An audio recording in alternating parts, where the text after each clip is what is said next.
아멘. 할렐루야. 이 강단에 서 있는 목사가 여러분들의 표정을 볼까요? 안 볼까요? 여러분들의 표정이 밝으면 기분이 좋을까요? 안 좋을까요? 자, 여러분들 환한 표정으로, 괜히 저를 노려보지 마시고요. 자, 편안하고 또 환한 표정으로 주님의 말씀을 들으시길 바라고, 또 은혜가 되는 말씀을 아멘으로 화답하시기를 바랍니다. 할렐루야. 여러분들은 예수님이 얼마나 중요하다고 여기십니까? 저에게 예수님이라는 분은 저의 온 생애를 만들어내시고 간섭하는 분이십니다. 그 이유는 저의 할아버지가 예수님을 믿고 목사님이 되셨습니다. 이로 인하여서 저희 집안은 예수님을 믿는 집안이 되었습니다. 저희 어머니가 저희 아버지와 결혼할 수 있었던 가장 결정적인 이유는 예수님을 믿었기 때문입니다. 그것도 아주 열심히 믿었기 때문입니다. 어머니의 믿음을 보시고 할아버지는 어머니를 맏며느리로 삼으신 것입니다. 아버지 어머니가 예수님을 믿었기 때문에 두 분은 결혼할 수가 있었습니다. 저는 그 사이에서 태어났습니다. 저도 자라면서 예수님을 믿고 주님의 부르심과 또한 헌신을 다짐하는 마음 속에 목사가 되었습니다. 그리고 예수님을 믿는 처자를 만나서 믿음의 일가를 이루고 그리고 목회자의 가정이 되었습니다. 저도 제 자식들에게 가장 바라는 것이 있다면 예수님이 기뻐하시는 사람이 되라라고 하는 바람이 있습니다. 그러기에 저의 인생에서 예수님이 빠진 인생이라고 하는 것은 상상하기가 어렵습니다. 여러분들도 나름대로 예수님이 여러분들에게 필요한 존재라고 고백들을 하실 것입니다. 그래서 오늘도 이 시간에 들로 산으로 가시지 아니하고 여기에 모여서 주의를 지키며 주님께 예배하고 있는 것일 것입니다. 여러분, 다시 한번 묻겠습니다. 예수님은 우리에게 왜 중요하십니까? 여러분들에게 예수님은 과연 누구십니까? 오늘 본문 말씀 속에서는 예수님의 한 모습을 우리에게 가르쳐 주고 계십니다. 한번 따라 하십시오. 예수님은 우리의 대제사장 되십니다. 할렐루야. 이렇게 말씀을 해주고 계십니다. 구약시대의 하나님은 이스라엘 백성들에게 하나님이 강림하실 성막을 지으라고 했습니다. 그 성막 안에는 중요한 장소가 두 곳이 있습니다. 그 중에 하나는 성소요, 또 하나는 지성소입니다. 성소에 들어가게 되면 그곳에는 향을 피우는 분향단이 있습니다. 또한 촛불을 켜는 등대가 있습니다. 그리고 떡을 올려놓는 진설병단이 있습니다. 제사장들만 성소에 들어가게 되는데 그 성소에 들어가기 위해서 제사장들은 성소 앞에 있는 뜰에 그곳의 번제단에서 피의 제사를 주님 앞에 드리고 그리고 그곳에 있는 큰 물두멍이라고 하는 물을 담아놓은 곳에서 손과 발을 깨끗이 씻고 그리고 성소에 들어가게 됩니다. 또한 지성소에는 십계명의 돌판, 아론의 쌍난 지팡이, 만나 이 세 가지를 담아서 두는 하나님의 법궤가 있었습니다. 그리고 법궤 위에는 속죄소, 시은소라고 부르는 그러한 공간이 존재했습니다. 하나님께서 그곳에 강림하시곤 했습니다. 1년에 한 번씩 대속죄일이 되었을 때에 제사장 중에 대제사장이 사람들의 지은 죄를 걸머지고 그 지성소에 들어가게 됩니다. 하나님을 뵙기 위해서 들어가는 것입니다. 그런데 만약에 하나님께서 보실 때에 제대로 준비되지 않은 대제사장이 들어오게 되면 그는 그곳에서 죽을 수밖에 없습니다. 그래서 사람들은 대제사장이 과연 제대로 들어갔다가 살아서 나오는가, 그것이 염려가 되었습니다. 그래서 다리에는 밧줄을 매었죠. 만약에 그 안에서 죽으면 다른 사람은 들어갈 수 없으니까 그것을 밧줄로 사람을 끌어내기 위해서 밧줄을 다리에다 묶었습니다. 그리고 몸에 방울을 달았습니다. 지성소 안에서 대제사장이 움직이면 방울 소리가 날 것 아니겠어요? 그러니까 아직도 살아있구나, 그렇게 이제 사람들이 안심을 하게 되는 것이지요. 대제사장은 남의 죄의 용서를 위해서 대신 지성소에 들어갑니다. 자칫 잘못하면 그곳에서 자기의 운명을 다해야만 하는 그런 신세를 지는 것입니다. 이 대제사장이 지성소에 들어갈 때마다 느꼈던 중압감이 어땠을까요? 한번 상상해 보십시오. 누구를 대신해서 만약에 그 자리에 가게 되면 죽을 수도 있다, 그런 자리에 들어가는 것이라면 어느 누가 감히 쉽게 선뜻 거기에 가겠다고 하겠습니까? 이것은 큰 희생이 아닐 수가 없는 것입니다. 죄인된 인간이 하나님을 아련한다고 하는 것은 이렇게 지엄하고도 위험천만한 일이었다는 말입니다. 이렇게 어려운 역할을 대제사장이 감당하는 것인데, 성경 말씀, 오늘 우리에게 주시는 성경 말씀은 예수님이 우리의 영원한 대제사장이 되어주셔서 우리의 지은 모든 죄를 허물을 지시고 하나님께 죄사함을 구하는 존재가 되어주신다, 이렇게 말씀해 주고 있습니다. 여러분들, 이것이 얼마나 가치 있고 대단한 역할입니까? 여러분들, 예수님께서 우리의 대제사장이 되어주신다는 이 말씀 속에 감사와 감격과 기쁨이 넘치시게 되기를 간절히 축원합니다. 죽을 수밖에 없는 나를 대신해서 예수님은 그 가기 어려운 자리에 가게 되는 것입니다. 여러분, 하나님의 보좌는 죄 지은 인간에게는 심판의 자리일 수밖에 없습니다. 옛날 페르시아 같은 나라에서도 왕의 허락이 없이 왕의 보좌 앞에 어떤 사람이 나올 경우에 왕이 자비를 베풀어서 왕이 가지고 있는 그 호를 이 앞에 이렇게 내밀지 않냐면 그 왕 앞에 허락 없이 나온 사람은 그대로 다 죽으러 나갈 수밖에 없습니다. 성경 속에 있는 에스더 왕비, 그는 왕비였습니다. 그러나 그에게 닥친 과제가 있었습니다. 이스라엘 백성들을 살려내야 하는, 그래서 왕에게 윤호를 받아야 하는 그런 사명이 있었습니다. 왕이 미리 들어오라고 말하지 않았습니다. 그런데 그것을 차마 기다릴 수가 없었습니다. 그래서 왕 앞에 나아갑니다. 자, 왕 앞에 나갈 때 어떻게 나갑니까? 죽기를 각오하고 나갔던 것입니다. 그런데 하나님께서 왕의 마음을 감동시키셔서 에스더를 배척하지 아니하고 에스더의 청을 들어주게 하신 것입니다. 오늘 말씀 속에 그러므로 우리가 긍휼하심을 받고 때를 따라 돕는 은혜를 얻기 위하여 은혜의 보좌 앞에 담대히 나갈 것이니라, 이렇게 말씀하고 있습니다. 은혜의 보좌, 이 은혜의 보좌는요 그냥 되는 것이 아니에요. 우리의 모든 죄와 허물을 대신 감당해주는 대제사장의 희생과 헌신이 있어야만 하나님 앞에 하나님의 보좌는 심판과 사망의 선고를 받는 그런 보좌가 아니라 구원과 축복을 받는 은혜의 보좌가 되는 것입니다. 이것을 가능하게 하는 것이 우리 주 예수 그리스도시라고 우리에게 알려주고 있습니다. 여러분, 하나님의 보좌 앞에 서는 일은 우리 인간들, 피조물 된 우리로서는 한 사람도 피할 수 없는 자리입니다. 우리는 언젠가 그 자리에 반드시 서야 합니다. 이 땅에 오기 위해서 어머니의 뱃속을 거쳐야 했고, 우리가 또한 이 세상을 떠날 때 죽음이라는 관문을 대부분 거쳐야 하는 것처럼 우리 모두는 하나님의 보좌 앞에 서야만 하는 순간이 있습니다. 자, 그런데 그 하나님의 보좌 앞에 서는 그 순간이 단지 괴롭고 두려운 일만은 아닐 수 있다는 것입니다. 준비된 사람이라면, 그리고 상급을 받을 만한 사람이라면 그 자리가 기다려질 수 있다는 사실입니다. 이제 얼마 안 있으면 올림픽이 브라질에서 열리게 됩니다. 거기에 참가하는 선수들 중에 나 가기 싫어요, 나 정말 가기 싫어요, 그런 마음을 갖고 있는데 안 가면 혼나니까 무슨 징계를 받을 것 같아서 그래서 억지로 참석하는 사람이 있겠습니까? 뭐 요즘은 지카 바이러스 얘기가 나오니까 혹시 그런 사람이 한둘은 있을지 모르겠어요.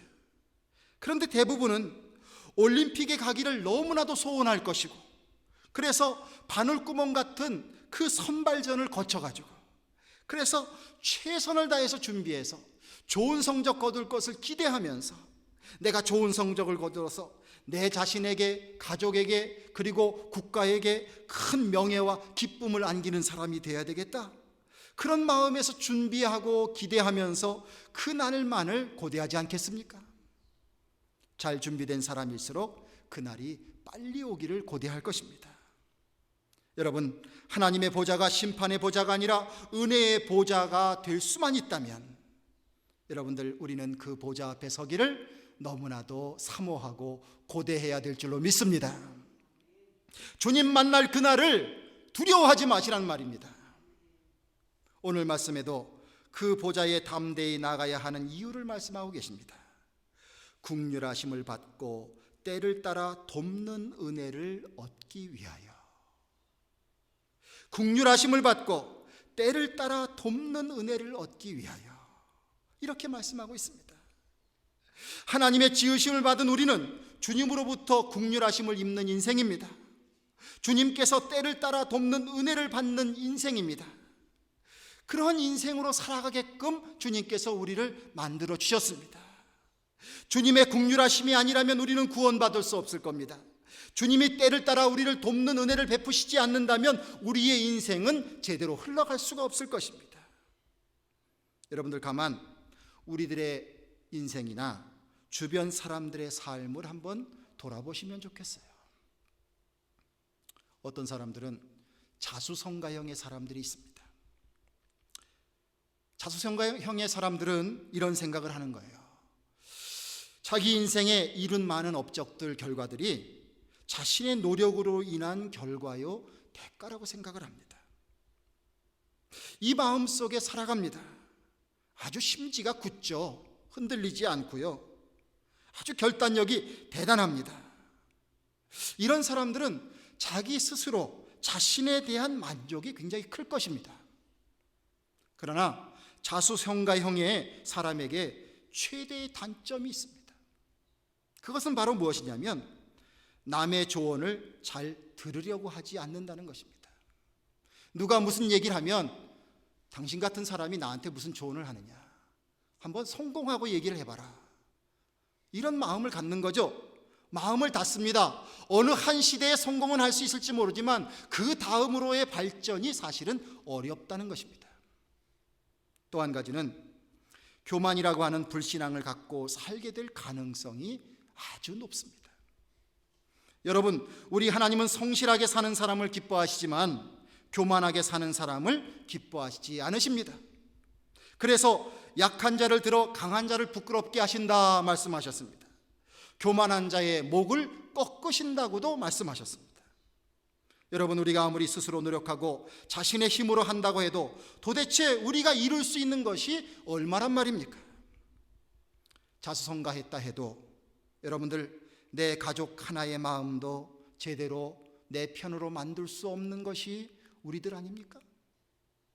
밖으로 성공한 사람일수록 안으로 더 골마 터지는 그런 삶의 비극을 갖고 있는 것이 우리들의 인생 아닙니까? 하물며 우리의 노력으로 우리의 구원을 이룰 수 있습니까? 여러분들 자신의 노력으로 구원을 완성시킬 수 있으십니까? 우리의 노력으로 영원한 하나님의 나라를 완성시킬 수 있습니까? 우리는 절대적으로 하나님의 긍휼하심을 받고 때를 따라 돕는 은혜를 받지 아니하면 구원을 받을 수도 없고 인간다운 삶을 누릴 수도 없음을 인정해야만 할 것입니다.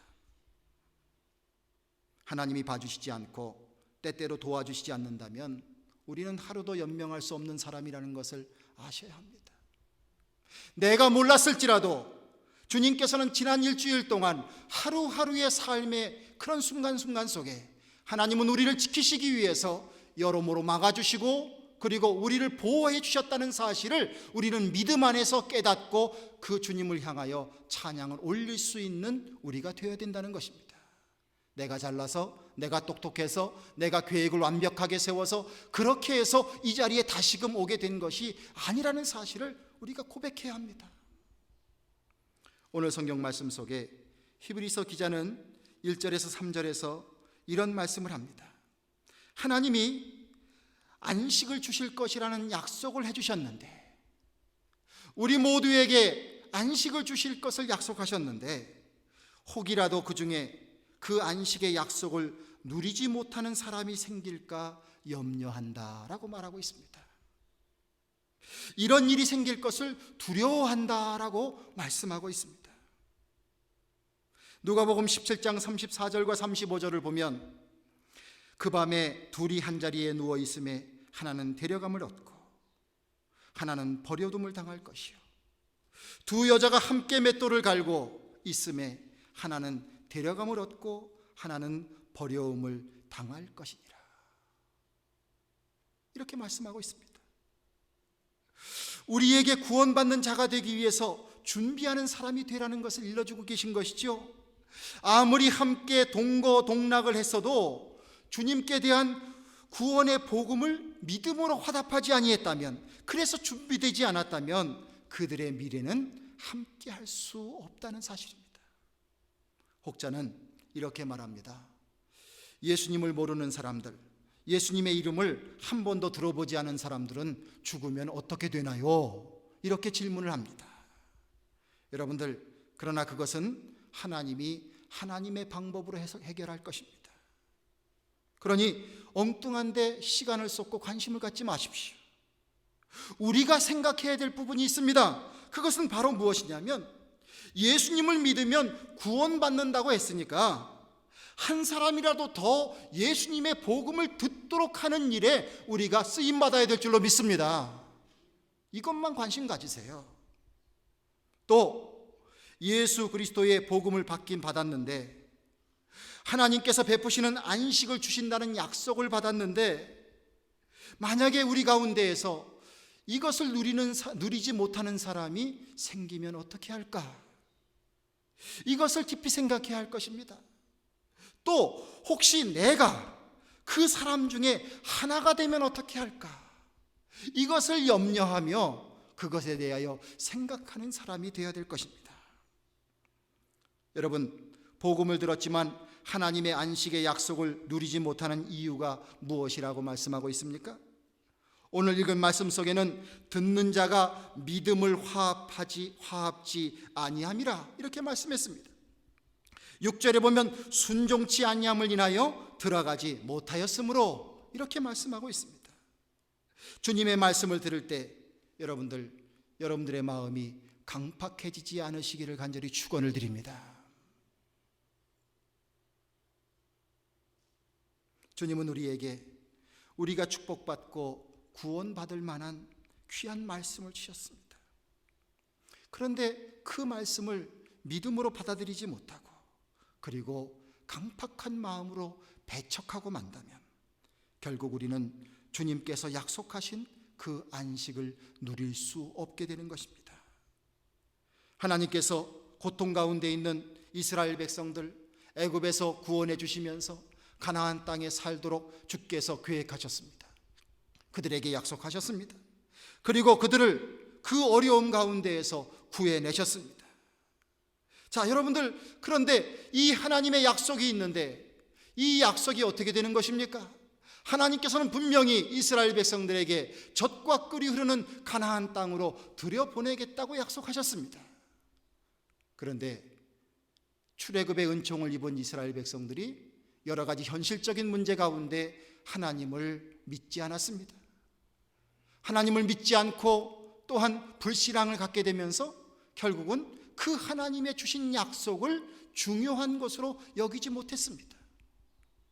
가나안 땅의 문턱에까지 갔다가도 다시금 돌아올 수밖에 없는 그런 마음들을 가졌습니다. 자, 그런데 보십시오.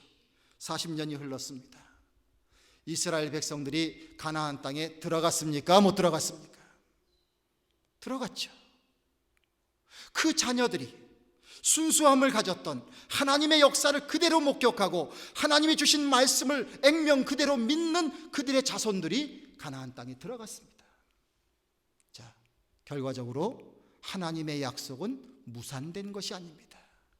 하나님은 약속하셨고 안식을 약속하셨고 그래서 그 약속이 이루어지고 있습니다. 그런데 그 약속을 들은 사람 가운데 그것을 믿음으로 받지 못한 사람들은 그 하나님의 안식의 축복이 자기의 것이 되지 못했다는 사실입니다. 누구만 손해입니까? 바로 믿지 아니하고 살아가는 자기 자신들만 손해가 되었던 것입니다.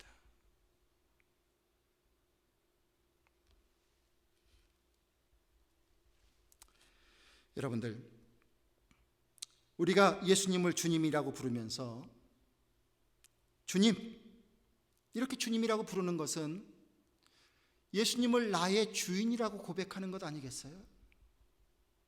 그런데 주님의 뜻에 순종하기보다는 내 계획과 내 생각과 나의 모든 플랜을 인정받고 관철시키고 복받기 위해서 떼쓰면서 살아오는 삶이 우리들의 삶의 모습 가운데 많은 부분을 차지하고 있지 않습니까? 많은 종이 있다면 주인 입장에서는 가장 귀한 종은 순종하는 종일 겁니다. 그렇죠? 그런데 어떻습니까?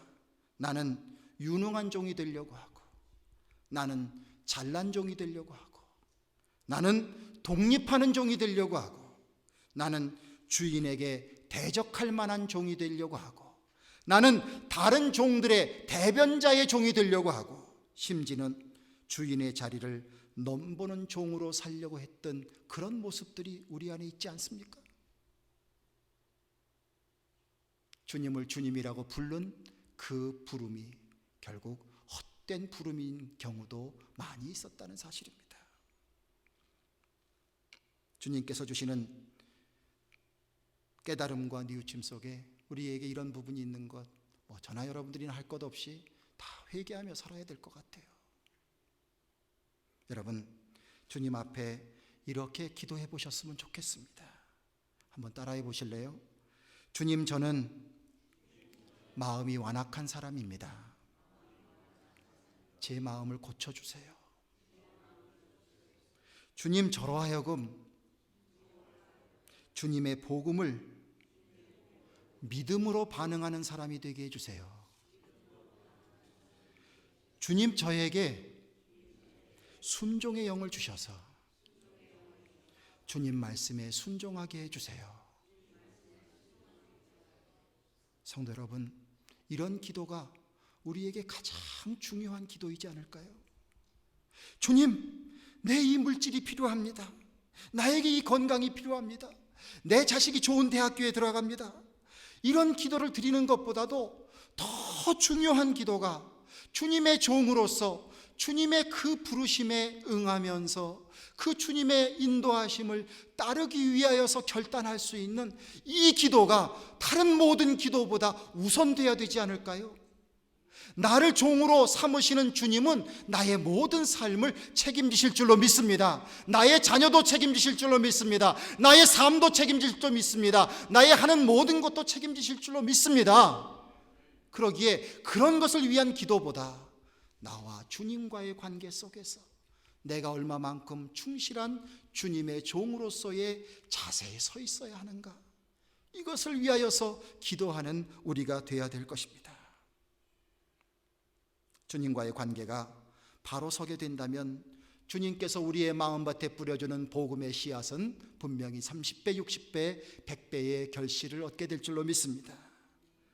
오늘 말씀 가운데 12절과 13절을 보면 하나님의 말씀은 살았고 운동력이 있어 좌우의 날선 어떤 검보다도 예리하여 혼과 영과 및 관절과 골수를 찔러 쪼개기까지 하며 또 마음의 생각과 뜻을 감찰하시라니 지으신 것이 하나라도 그 앞에 나타나지 않음이 없고 오직 만물이 우리를 상관하시는 자의 눈앞에 벌거벗은 것 같이 드러나느니라, 이렇게 말씀했습니다. 여러분, 하나님이 내려주시는 안식은 천국에서 누려야 될 안식이요, 또한 이 땅에서도 하나님이 내려주시는 삶의 안식 속에 살아가야 될 줄로 믿습니다. 여러분들 언제까지나 두려워하고 또한 근심하고 걱정하며 염려 속에 염려로 밥을 지어 먹으며 살아야 되겠습니까? 이 땅에서도 하나님이 주시는 안식 속에 살아가야 될 것이요, 영원한 하나님 나라의 안식도 누릴 수 있는 그 축복을 누리는 우리가 되어야 될 줄로 믿습니다. 여러분들, 우리 모든 성도님들이 그런 안식 속에 살아가는 성도님들이 되기를 바랍니다. 그러기 위해서는 주님께서 주시는 말씀을 가까이 대하십시오. 주님의 말씀은 오늘 본문에 있는 말씀처럼 참으로 예리합니다. 모든 것을 꿰뚫습니다. 모든 것을 분석합니다. 주님의 말씀이 우리 안에 들어오게 될 때, 우리가 우리의 마음을 열어 주님의 말씀이 내 안에서 역사하기를 허용하게 될 때에 주님의 말씀은 우리 속을 다 진단해 주십니다. 다 진단하세요. 내가 무엇이 잘못됐는지, 내가 가면을 쓰고 다 감추어도 주님의 말씀이 내 안에 들어오면 주님의 말씀은 내가 무엇이 잘못되었는지 정확히 다 알고 계십니다. 내가 무엇이 잘못됐다는 것을 일러주십니다. 그러기에 사람들이 주님의 말씀 듣기를 귀를 닫고 안 들으려고 하는 거예요. 괴로울까 봐, 힘들까 봐, 어려울까 봐 안 들으려고 하는 거예요. 그런데 여러분들, 상처가 있는데, 아픔이 있는데 그것을 겉으로만 막는다고 해결이 됩니까? 점점 깊은 상처가 될 수밖에 없는 것이지요. 주님이 우리를 살리시기 위해서 주의 귀한 복음을 주셨습니다. 마음을 열어 주님의 말씀이 내 안에서 역사되도록 그 주님의 복음을 영접하시길 간절히 축원을 드립니다. 주님의 말씀은 우리를 진단해 주실 뿐만이 아니라 치유하기 시작하십니다. 변화를 주십니다. 연약한 마음에 힘을 주시고, 불안한 마음에 강한 능력을 주시고, 번민하는 마음에 평안을 주시고, 그리고 의심하는 마음에 확신을 주십니다. 그 가운데 우리를 변화시키셔서 우리가 정말로 주님 앞에 나아갈 수 있도록 우리를 인도해 주실 줄로 믿습니다. 주님의 말씀의 핵심은 예수님은 그리스도시라는 것입니다. 그리고 오늘 우리가 중요한 말씀을 드렸습니다. 예수님은 우리의 대제사장이 되신다고 했습니다. 우리의 대제사장이 되시는 예수님은 우리의 모든 죄를 타박하는 것이 아니라 그것을 다 체휼하시고 용서하시는 분으로서 우리를 받아주시고 이 모든 짐을 지고 하나님 앞에 대신 나가시는 예수님이라고 말씀해 주셨습니다. 그러므로 성도 여러분들, 주님의 능력을 힘입어 주님의 보좌가 심판의 보좌가 아니라 은혜의 보좌가 된다는 사실을 믿으시고 주님의 보좌 앞으로 담대히 나가시는 성도님들 되시기를 간절히 바랍니다. 다 눈을 좀 감으십시오. 이제 다시 한번 마음의 고백을 하셨으면 좋겠습니다. 나의 예수님은 나의 죄를 체휼하시는 대제사장이신 주님이십니다. 나는 주님의 긍휼하심을 입고 때를 따라 돕는 은혜를 누리고 살아야만 하는 사람들입니다. 주님, 그래서 주님의 보좌 앞으로 나갑니다. 주님, 심판의 보좌가 아니라 은혜의 보좌가 되게 하옵소서. 나를 주님의 영원한 안식의 자리로 인도하옵소서. 주님, 부족한 종을 통해서 오늘 함께 말씀을 나누었습니다. 저희들이 무엇이간데 예수님의 크신 사랑을 보여주시는지요. 대제사장 되신 예수님, 친히 모든 위험을 감수하시고 친히 모든 고통을 감수하시고 우리를 위하여 그렇게 하나님 앞에 쓰심으로 인하여서 우리들에게 주님의 자리가 심판의 자리가 아니라 은혜의 자리가 되게 해주셨으니 감사를 드립니다. 주님의 사랑받는 우리들 더욱더 주님의 말씀을 마음속에 새기고 주여 진단받게 하시고 또한 치료받게 하여 주시고 변화되게 하여 주셔서 주님의 자녀로서 주님이 누려주시는, 주님께서 보장해 주시는 영원한 안식 속에 살아가는 우리 모두가 되게 하여 주시고 우리들의 영과 육의, 우리들의 삶에 모든 안식하는 그 넉넉함이 많은 사람들을 위로하고 편안한 자리를 제공해 줄 수 있는 그런 복된 믿음의 사람들 다 될 수 있도록 주님 함께하여 주시옵소서. 우리 주 예수 그리스도의 이름을 받들어 기도드리옵나이다. 아멘.